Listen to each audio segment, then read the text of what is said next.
मिथुन राशि वालों, 13 जुलाई से 27 नवंबर तक जो शनिदेव वक्री हो रहे हैं, यही आपका भाग्य बदलने आए हैं। परंतु यहाँ पर कुछ चीज़ों का ध्यान रखना बहुत ज़्यादा ज़रूरी होगा।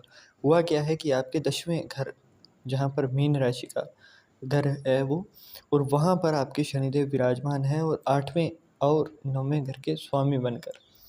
यहाँ से आपकी तीसरी दृष्टि जो है शनिदेव की, वो 12वें घर के ऊपर जाती है। 7वें दृष्टि चौथे घर के ऊपर और 10वीं दृष्टि 7वें घर के ऊपर जा रही है। होगा क्या, एक एक चीज़ को हम लोग समझेंगे। जब भी शनिदेव 10वें घर के अंदर आते हैं और वक्री होते हैं, तो मतलब इनकी चाल थोड़ी धीमी हुई है। ये लग रहा है कि धरती से दूर जा रहे हैं, ये सौर मंडल को, ये जो ग्रह हैं, 9 ग्रह, उनसे दूर जा रहे हैं। नवग्रहों से दूर जाते हुए जब इनको देखा जाता है, तभी ये चीज़ सोची जाती है। परंतु जब भी ऐसा होता है तो इनके इफ़ेक्ट्स बहुत ऐसे मिलते हैं कि जो आपकी लाइफ टाइम आपको इम्पैक्ट करेंगे। तो इसीलिए जब भी शनिदेव 10वें घर के अंदर आते हैं, तो आपको प्रोफेशनली एक अच्छा एनवायरनमेंट देते हैं, एक अच्छा हार्ड वर्क करवाते हैं, ताकि एक रिवॉर्ड भी मिल सके। ये सिर्फ एक ऐसा प्लेनेट है जिसके घर में अगर आप हार्ड वर्क करोगे, और ख़ास करके शनिदेव जब भी 10वें घर के अंदर होते हैं, और अगर आपकी लग्न कुंडली के अंदर भी 10वें घर के अंदर ही है ना?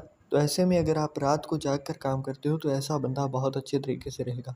बहुत ज़्यादा वेल मैनेज्ड ना रहोगे तो ज़्यादा अच्छे से जियोगे। तो इस टाइम में ध्यान रखना है। ये मैं 5 आपको सबसे पहले सावधानियाँ बता देता हूँ, वो तो रखनी ही रखनी है।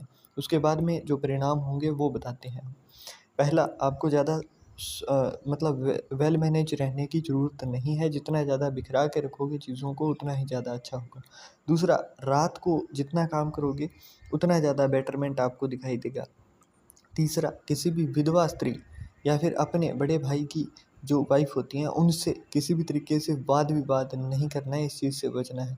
बुज़ुर्ग और जो मज़दूर होते हैं, लेबर क्लास के लोग होते हैं, जो नपुंसक होते हैं, मतलब जो कि थर्ड जेंडर के आ जाते हैं, उनके साथ आपको एक अच्छे व्यवहार को मेंटेन करते हुए चलना है। जब भी कहीं मिले अगर थर्ड जेंडर, तो वहाँ पर उनसे अगर आप आशीर्वाद ले सकें तो बहुत अच्छा रहेगा, क्योंकि अगर आप आशीर्वाद लेते हैं तो शनि को भी ऐसा ही ग्रह बताया गया है। तो ऐसे में अगर आप इनका आशीर्वाद लेते हैं, तो सीधा-सीधा आपके प्रोफ़ेशन के ऊपर, आपकी डेली लाइफ़ के अंदर जो कष्ट चल रहे हैं, उनसे आपको मुक्ति मिलेगी। 5वीं चीज़ जो है वो ये है कि अगर आप रात के अंदर, आपकी अभी स्लीप डिस्टर्ब होने वाली है, तो अगर कोई आपके घर के आस-पास या फिर कोई हॉस्पिटल या दवाखाना जो हो, पागलखाना जो हो, उसके पास-पास अनजान लोगों को आप चंद्रमा का दान करते हैं, मतलब आप पानी पिलाते हैं किसी को, मिल्क एडेड पानी पिलाते हैं, तो वो आपको फ़ायदा देगा।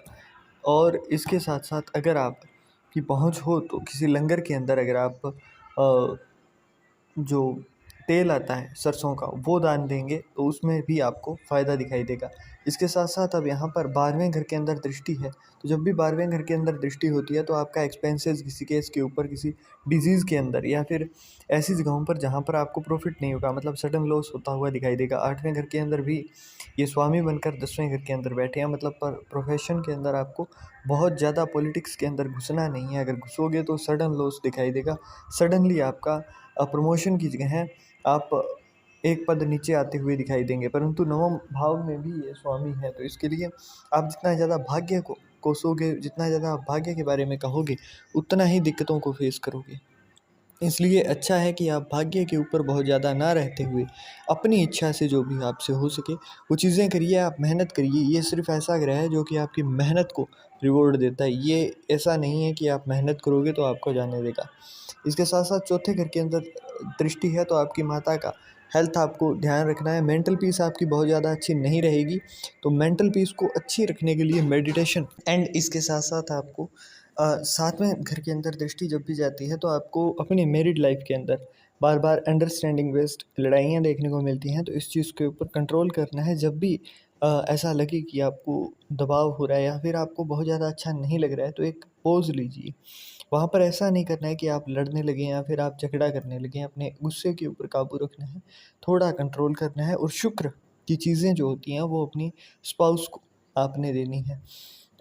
इसमें येलो कलर के जैसे क्लॉथ्स आ गए, येलो कलर की कोई चीज़ आ गई, तो वो आप दे सकते हो। इसके साथ-साथ इत्र दे सकते हो, परफ्यूम दे सकते हो, रोज़ मतलब गुलाब जो होता है वो भी आप दे सकते हो। तो ऐसी चीज़ें जब आप देते हो, तो शुक्र और शनि को लाल किताब के अकॉर्डिंग लैला मजनू कहा जाता है और इसका इंस्टेंट इफेक्ट आपको दिखाई दे जाएगा। कुछ नया आप ट्राई करना, क्योंकि इसमें 5वें घर के अंदर 7 नंबर की राशि तुला राशि है ना? और वहाँ पर आपको फ़ायदा अपने आप देखने को मिलेगा, क्योंकि शनि और शुक्र की अच्छी बनती है और वहाँ से आपको अपने आप अपने एक स्पार्क नया देखने को मिलेगा।